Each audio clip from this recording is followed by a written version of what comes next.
Kita pernah dengar viral dalam video bagaimana orang tua itu menyesal sampai dia itu bersumpah-sumpah, semoga apa yang pernah saya lakukan, kamu ada dalam kandungan saya, kamu setelah saya susui dan sebagainya, aku tidak ridho. Dari saking keselnya kepada anak itu. Jangan cuma salahkan anak, minta maaf kepada orang tua semuanya. Ayo bikin sebuah penelitian mandiri dengan pikiran yang jernih. Kalau setiap orang tua ada masalah dengan anaknya, coba lihat, pernah nggak anaknya itu dididik bagaimana dia itu bersikap pada orang tuanya? Alhamdulillah, saya bersyukur pada Allah Ta'ala karena nikmat yang paling besar yang saya rasakan, yang paling saya syukuri dari Allah Ta'ala itu adalah nikmat saya punya ilmu agama. Dengan ilmu agama ketika saya pulang dari luar negeri, alhamdulillah setelah saya belajar pada saya punya abah sampai selesai, saya berangkat ke Madinah, ke Mekah, saya belajar pada Abu Yusuf Maliki, Abu Yahal Habib Zain Smith, Habib Salim Syatiri dan para habaib yang ada di sana. Alhamdulillah pulang dari sana kami berlima berjanji dan bersumpah untuk tidak mengatakan tidak, apapun diminta orang tua kita akan berikan, walaupun itu nyawa kita akan berikan. Alhamdulillah setiap hari kalau saya selamat sama ibu saya, rahimallahu rahmatullah bro, saya cium tangannya, saya cium dahinya, saya cium kedua kakinya. Kita sudah bersepakat enggak bakalan kita bawa kabar-kabar yang tidak baik, tapi semua kabar yang kita bawa kepada ibu saya, karena ayah saya setelah 9 bulan kami berada di Indonesia meninggal dunia, sehingga yang ada ayah ibu saya. Kami selama 27 tahun sampai ibu saya meninggal dunia, kami tidak pernah membawa kabar kecuali yang enak-enak saja. Kenapa saya lakukan itu? Dan kenapa saudara semua lakukan? Karena kami dididik. Tapi kalau semua ada orang tua yang tidak bisa melakukan itu kepada orang tuanya, jangan salahkan. Kami ini ketika bersama ayah saya nggak berani menatap begini wajah, nggak berani. Apalagi membantah, diam. Walaupun salah ayah saya diam. Kenapa? Saya punya ilmu, saya dididik. Coba lihat anak-anak sekarang. Masih ingat kan bagaimana video yang viral? Seorang ibu yang ketika dia menyisiri, dia pakai pakaian, dia pakaikan sabuknya, anaknya masih kelas 6 SD. Kemudian dia bilang, nak, ibu sekarang nggak punya uang.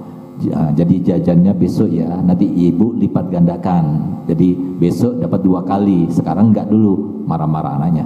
Apa yang dilakukannya? Anaknya itu langsung nempeleng ibunya. Ada, kalian antum semua viral itu video, tulis aja di YouTube silahkan.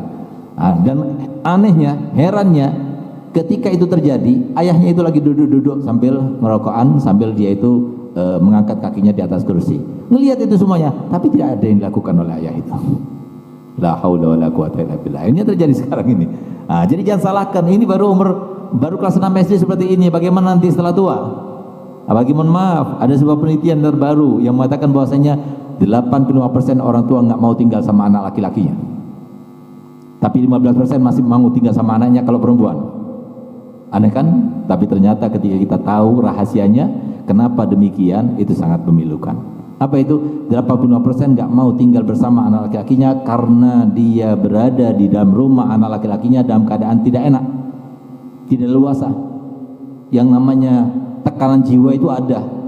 Bagaimana suami anaknya itu yang menjadi suami di rumah itu merasa berat antara ini ibu, ini istri. Sehingga apa? Daripada memberatkan anaknya, maka lebih baik dia tidak tinggal bersama anak laki-lakinya. Kenapa? Rata-rata anak laki sekarang suaminya takut sama istrinya. Ya mohon maaf yang ada di sini bagaimana Allah alam. Cuma 82% takut sama istrinya. Sehingga Pak lebih takut sama istrinya daripada orang tuanya. Nah ini. Dan herannya lagi, yang 15% mau tinggal bersama anaknya kalau perempuan. Kenapa? Karena anak perempuan di rumah suaminya seperti ratu. Sehingga kalau ada mertuanya di situ, ibunya si perempuan di situ, dia maksud di rumahnya. Ini kan sesuatu yang memalukan itu. Kenapa ini terjadi? Karena salah didikan orang tua. Jadi jangan salahkan.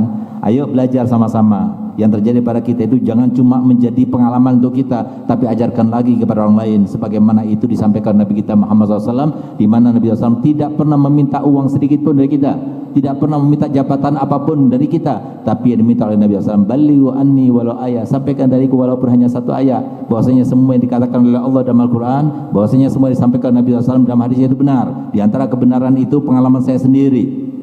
Saya tidak mendidik anak saya dengan didikan Nabi SAW. Sehingga apa? Anak saya kurang ajar, anak saya begini, anak saya begini. Ceritakan, biar takut mereka itu, biar mau dia itu mendidik anaknya. Karena jangan salahkan anak, jangan cuma salahkan anak. Itu orang tua yang gagal yang semacam itu. Kenapa? Ini anaknya yang harusnya di tangannya dia, yang sudah dipastikan dan disampaikan Nabi kita Muhammad SAW, kullu mauludin yuladu alal fitrah innama abawahu yuhawidanihi au yunasiranihi au yumajisanihi.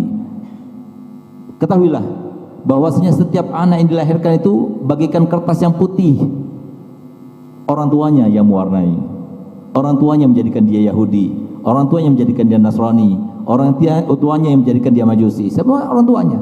Anak itu masih lemah.